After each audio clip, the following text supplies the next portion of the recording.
Equestrian. I'm Danielle Pools from Dressage Plus, and today's episode is inspired by a couple of lovely ladies that I've worked with over the years, Janelle and Cherie, so thank you very much.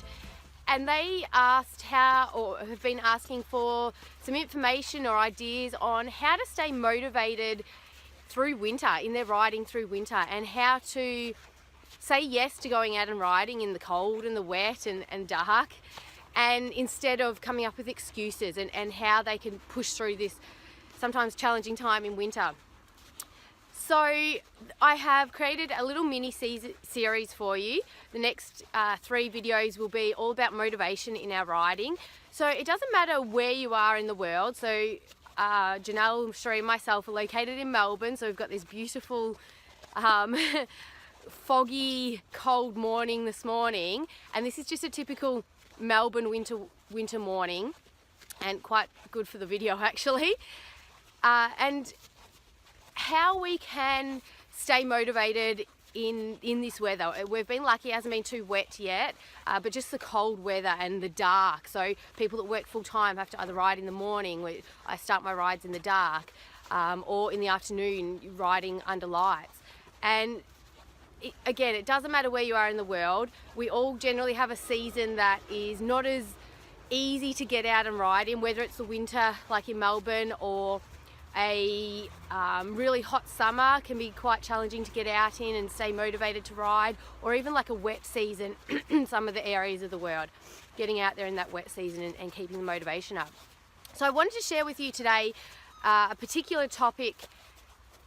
So each series will focus on a different topic. So today's topic is actually looking at being motivated by pain, or pleasure.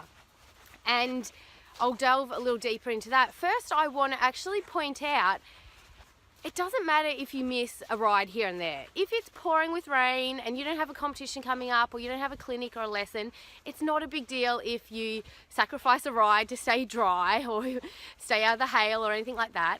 Don't beat yourself up about that. It's the rides or the times when you have pulled the pin more than once through the week, and before you know it, you've gone days without riding or weeks without riding, and the damage that can do to your confidence, your self-confidence in your ability to actually take action, and your confidence in your training. You know deep down your horse won't be fit, you won't be fit, the training hasn't moved along in winter. So it's not that 1 or 2 rides that you miss through winter because of the pouring rain. Not at all. They don't generally matter. It's the repetitive rides, the ones where you continually say, yes, I'm going to do it, you plan to ride, and then you pull the pin. The damage that does to your self-confidence. So they're the rides I'm talking about. Now, back on topic, pain and pleasure. I suppose first it's probably beneficial for you to know whether you're motivated more by pain, moving away from pain, or motivated by moving towards pleasure.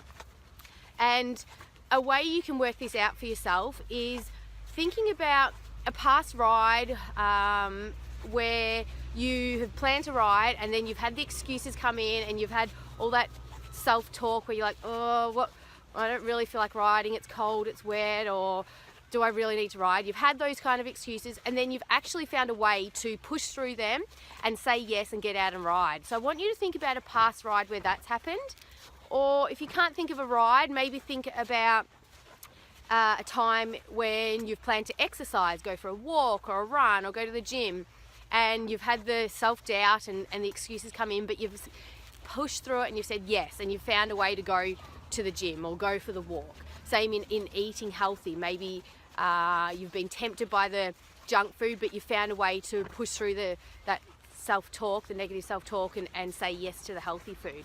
So once you've got a past event that you can relate to, I want you to think about, in that moment when you decided, yes, I will go for that ride, or yes, I will go to the gym, or yes, I will choose the healthy food option, what was your self-talk?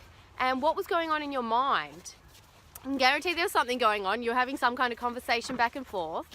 And was it motivated by pain? So focusing in on the pain that will happen if you don't get up and go for that ride, how bad you'll feel with yourself afterwards for not riding, or focusing on the lack of training you'll be achieving if you don't go for that ride, or maybe a competition that's coming up, and how your horse might misbehave more at that competition because of the lack of exercise they've had, lack of certainty you've had in your training, and just really honing in on that negative thought, the pain. Has that been what's kind of pushed you over the edge to say, yes, I will get up and ride? Or have you been focusing on the pleasure? How great you'll feel at the end of the ride because you've got up and you've done it.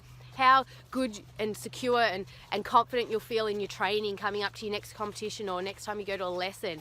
How good you'll feel being able to show your instructor that, yes, I have been practicing and I've put it all in place, and look how much better we're going. Focusing on those pleasure points. So once you've worked out which one it is for you, whether you prefer moving or get motivated by moving away from the pain or moving towards the pleasure, then you can take that into your next motivation challenge, I guess. So next time you're at home, in bed, whether it's in the morning or sitting on the couch thinking, I plan to ride, I should go out and ride right now, but all these excuses are coming in, I want you to think about pain versus pleasure. Which one motivates you the most?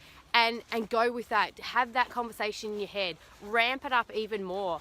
Really focus in on how bad you'll feel if you don't get up and do what you're going to say and go ride. Or really focus in on how great you'll feel at the end of that ride because you've planned it and you've said yes and you've taken action and follow through.